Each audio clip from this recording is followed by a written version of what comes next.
Okay, this is fourth video going up. It is the 8th of May. This is gonna be a quick match that I just did. I'm gonna start playing some ranked. I'll probably start doing some ranked games too. I still gotta upload older videos as well. But for now, just kind of stay into the more modern swing of things. We're gonna do this replay, and yeah.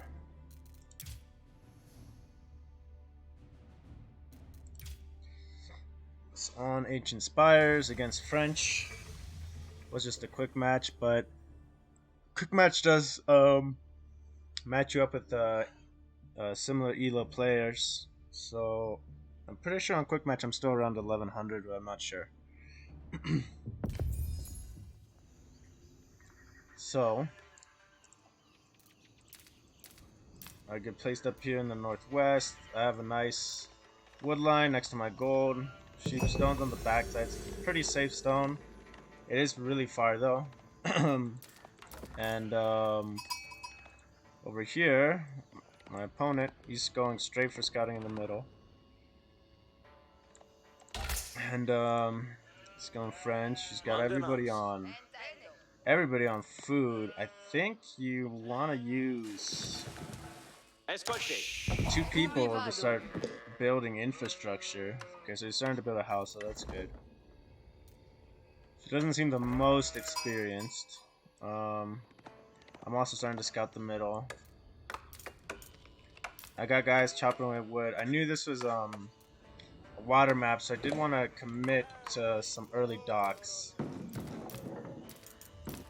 Secure some food eco. He starts wrapping around scouting the south, and he's got a second scout scouting the north. So he's got a really good scouting operation going. Maybe that's why his infrastructure is kind of poor. It's only 25 wood for well, yeah, I'm so used to playing Mongols. Everything's 100 wood and up, so 25 wood is super cheap. Yeah, he's committing to gold. He's trying to age up quickly. Kind of surprised he's not getting any wood.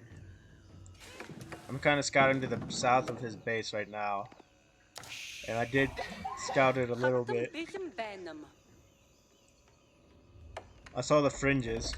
I'm dropping my dock up. Still got 4 guys on wood. And now that I've got 5 on food, it's more than enough to keep my food production going and a little bit extra. In terms of villager production, I'm dropping 1 on gold to start getting that going. And here I'm scouting the north side of his base. I thought I could sneak by without any shots. I got lucky he didn't garrison because I would definitely been dead. So he's, got a forward gold, and it's just barely in the range of his town center. I'm pretty sure. So no, it's just out of his range. So I didn't want to fully commit to harass yet on that gold because I thought it was in range. Getting a good amount of sheep here. He got kind of unlucky in that sense. He does see where my base is at. Yeah, he sees the edge of my base pretty much, and he's ready to age up. And he's got pretty much a huge portion of the map scouted. I've got like half the map that he does scouted out. I'm kind of surprised. Yeah, I picked up a good amount of sheep in that back part where he hadn't scouted yet, thankfully. But at the end of the day, I really wasn't going to need that many sheep. I was able to get the early dock in before he was really, doing any harassing or anything. He pretty much let me do that without any issues. And it doesn't seem like he did scout that, I think. Right? Yeah, he definitely did scout that. It's kind of weird that the buildings don't show. You'd think the buildings would show.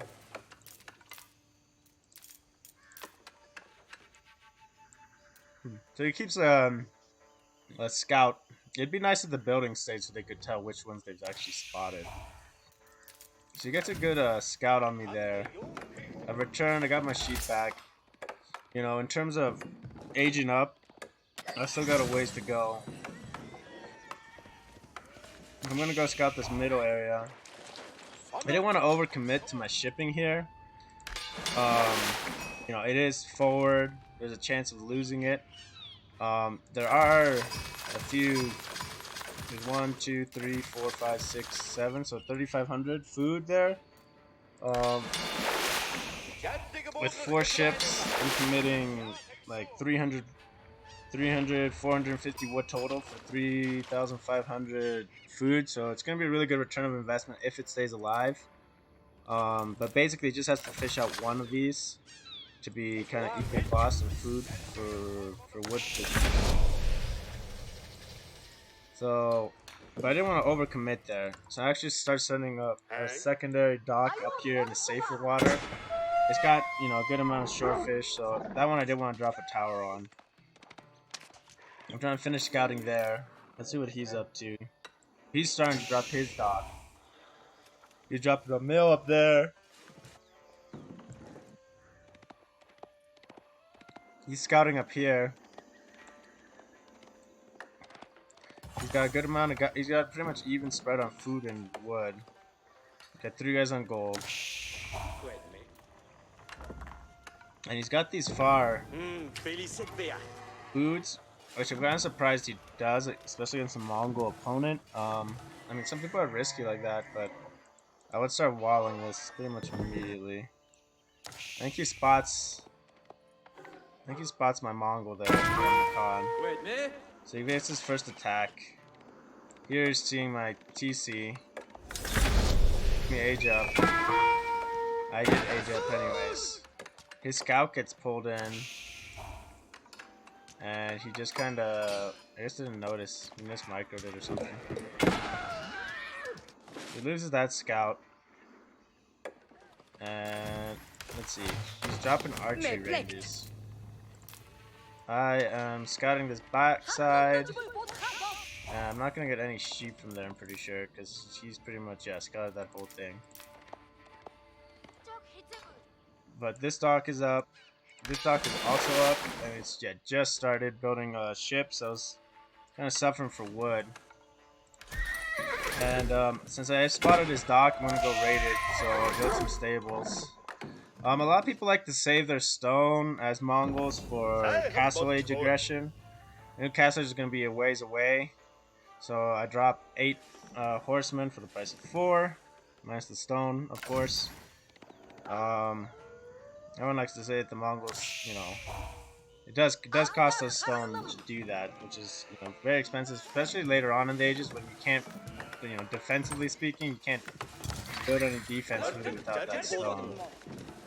And unless you're trade booming, you're not getting stone really very easily till imp when you can get the raid bonus, and even then you gotta be basically aggressively winning. So I'm rallying down here. He was smart in dropping this outpost quickly. And he's still farming happily up here. He got a nice spread on his base. It is fairly undefended. Militarily, I wish it would show us. It just says kill. It doesn't show us how many guys people have. So I see he's got that tower. I kind of try to pull back and pull that scout with me. And I noticed he's got a knight coming, so I just pull out of there. There's no sense in sticking around. Wolf's helping me out on that archer. So at which point, you know, my early raid was gonna get squashed. So I just fall back and I start building, because I see the knights, so I'm gonna start building an archer. And Mangudai are a decent response to knights. In terms of harassing, that open setup he has is going to be good for the Mangudai. You know, in a straight up fight, unless you got a big number of Mangudai, you're not winning a lot of straight up fights with them. But I got this this nice little mass of horsemen, so I'm gonna go see what I can see around the top side, because I know he's got an outpost. He's pretty hunkered down over here. It looks like he's rallying there too. So he's got 3 knights, 2 archers. So he's starting to build a decent military. You know, it's more than I could fight head on, that's for sure. But he's got all that exposed up there. and he doesn't really have any line of sight. He's kind of like in a bowl here too. So he's got no real line of sight there. And yeah, so I raided on this wood line. And he has not reacted yet. He's moving his villagers. There goes his military. I got an easy burn down on this unconstructed house. When they're not built, you do extra damage now, which is nice. I believe it's double damage, and even on stone walls too. If I see his knights and everything coming, so I just pull out. There's no sense in sticking around and fighting that. And dock is going. This dock has also got 5 ships instead of the 4. I went a little bit heavier there because I figured I could. I'm surprised he kind of pulled back there. He knows he's got exposed villagers here. I think he was worried about another frontal attack. And yeah, I had already dipped in. And I'm just going to take out all his villagers for basically free. At least 3 of them. Which is nice. But the big thing really, besides killing those villagers, is really just getting that damage on that housing. So he's like kind of stuck in knowing that I can't super raid heavy here because he's got fairly close TC. He's dropping his outposts. He wants to kind of commit to attacking me. He also sees my ships there. So he's kind of, he wants to push forward. I'm still kind of scanning around the map there. Yeah, I'm falling back there. I think I stick, yeah, oh, I went up to 6 boats. I wanted this one to crank out. I've got 1, 2, 3, 4, 5, 6. So it's still 3,000 food. He starts sinking my docks and stuff up here. I had Mangudai getting made. I'm still kind of, don't have a lot of production going. And once he started raiding me there, I think that's when I started cranking out some more production. I know his army went to attack me. So I take this time to go hit his fishing eco because he's got 7 ships plus a villager. So I hit the clerics first. Got Mangudai over here, so I started hitting him up top, kind of making him fall back there. I think in general he was gonna fall. Yeah, he wanted to fall back and secure his docks. I didn't lose my docks, and I don't think I made any more ships out of there when I could have. Kind of messes up with that spearman. You lose a little bit of downtime. But the big thing is I dropped that outpost, so now I can raid basically unharassed if he's not there. He's got a bunch of floating wood, like a ton of floating wood. So he really should be thinking about walling up. Hasn't yet. So let's go to me. He's rallying his archers up here, and they're getting picked off by the 6 Mangudai I have up there. I'm aging up. Scouts are up. I'm trying to build more archer rangers. So I got 3 archery rangers going. 6 boats are going to town. Here I'm kind of coming around the side here. Let's reveal map all so we can kind of get a better picture of everything. Still rallying archers up here, which is kind of a big mistake. He lost like 3 or 4 archers. He sends his army back to kind of deal with this. He deletes that right before I could have got the bounty raid on it, which was good on his part.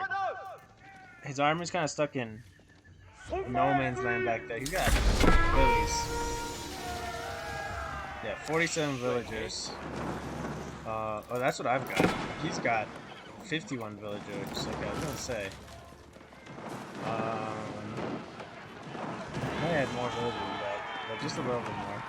So I get a quick burn down with that. So that's kind of the nice thing about that 8 horseman mass. You can burn pretty quick. There's normal outposts.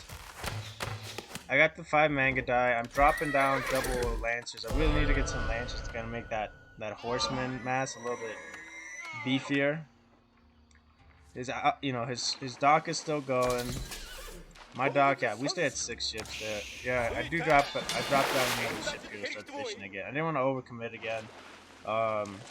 Food or wood into food here because yeah, you just never know. If they're gonna pay out for each other for themselves. And you don't know. These are small ponds with finishable food, so you don't want to overcommit your resources for it. I think he might have overcommitted here a little bit. I mean, this guy's a nice pawn. He has 2, 4, 6, 8. He probably had a 9th, maybe a 10th one. So he probably had like 5,000 food. So maybe he didn't overcommit. Oh no, he could have. Yeah, there we go. He starts seeing his walls start coming up. So this is what he needed to do a little bit earlier, because he drops walls on the whole north side, and he's coming into raid. He's got 5 knights and a scout, which is a good. It's a good raiding force. And I'm pretty sure I start hitting him. I start raiding him at the same time he raids me, and I lose 15 villagers. I lose that whole wood line. Let's see what he can see. Yeah, so he didn't see that dock up there, thankfully. He sees my wood line. I haven't spotted him out yet, but I'm raiding. Yeah, so I'm looping around to raid. I'm sending my Mangudai to raid through the top, hoping he didn't have walls up. And I'm sending my cap to go sink that. I got a monk out too, so I'm collecting relics. I'm up to 3 ranges, 3 stables. And where's he at? He's just chilling there waiting. So he's probably waiting for a raid that counter raid. And he's got a decent force at home. He's got about 25 units. And here comes my cav.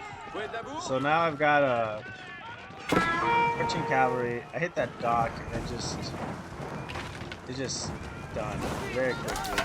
Takes it out. And I'll take out that barrier. And he starts coming back with these knights. My Mangudai had basically, yeah, they had gone up and seen that it was walled off. There's no point in staying, so I wrap around, drop the speed arrow so I can hit these 13 villagers or so. And we take out a good amount. They're down to like 7, 8. He comes back with his knights. You know, I burned down this little forward base and draw, and he just gets the juiciest raid here. I got attacks going on down there. I didn't check the mini map. I was just listening to the sound, which is a huge mistake. And when I'm down to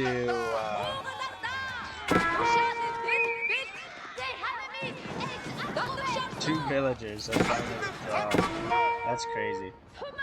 So my Mangudai kind of slipped through his wood line too. At that time too, when he was raiding me, I had raided through there.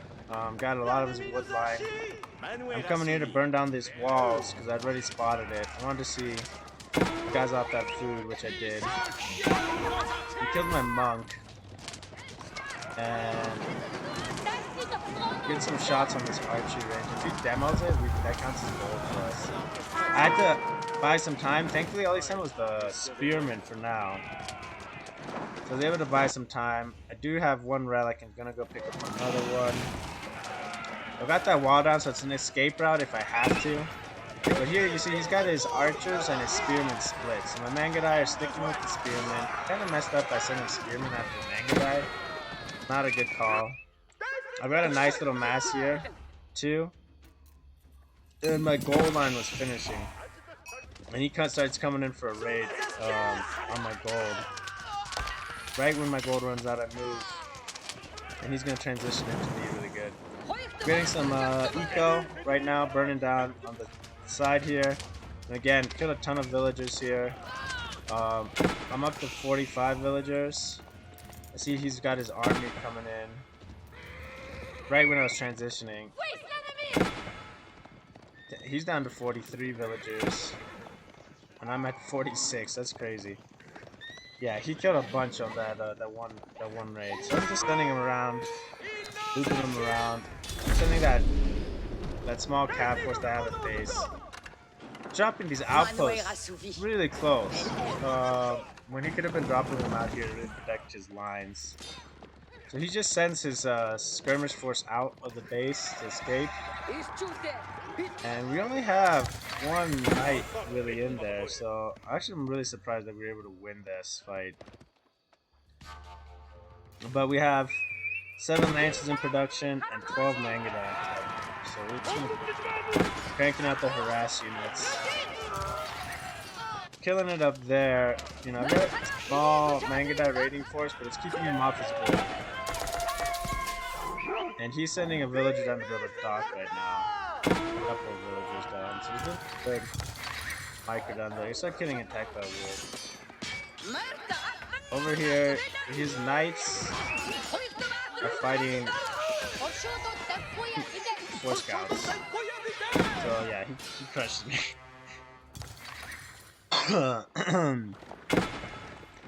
And actually, I thought I had won that. I don't know why I thought I had won that. I didn't realize I had so many scouts in that army, I guess. I like to build scouts early for the vision, as well as basically the free torch damage that you get out of building scouts. Like, it's effective, cheap torch damage. So he's got a ton of villages here, and he loses like 3, 4, 5 villagers. Cost of 3 Mangudai, which is kind of expensive. Notice that he's built his base down here. Well, I went after this outpost initially because this was here beforehand. And that's when I noticed he has a mill. I figured if he's got a mill, he's probably got a dock up as well. Finally, securing our gold. We're up to 4 stables now, 3 archery ranges. Still producing Mangudai. And now we've got 7 lancers here, so it's much more respectable for us if he raids again. So drop that milk, kill all of those villagers. And now I've got 11 Mangudai. I'm pretty sure I'm rallying now up. Yeah, I'm rallying up to the front, to this front hill. A good forward position. I'm still rallying my lancers here just in case he brings in night raids again. And I had, you know, I still had these 13 calves to fight, you know, any kind of aggression up here. So I didn't really need to fully dedicate them up front. Yeah, stayed to 6 boats up here, and they're finishing this up actually. So soon this is gonna be spent, and I'll just kind of delete those. This pond has got 2, 5. This pond's got 2, 6. I probably wouldn't have been able to go for that. I probably would have transitioned straight to this and just sheep after this. So here I am again, waiting for the Khan to come in and support. Took out a bunch of the spearmen. Here I kind of microed down his spearmen. And once those spearmen are gone, yeah, he kind of knew that, I mean, he had lost a ton of villagers. She's basically getting, you gotta get food now, transition into farming, and it was just completely over. So, yeah, it just kind of shows the power of, I guess the Mongolian style play, which is, you know, raiding and cav and the mobility. Hope you guys enjoyed this match. And I think I'll start uploading some ranked games too.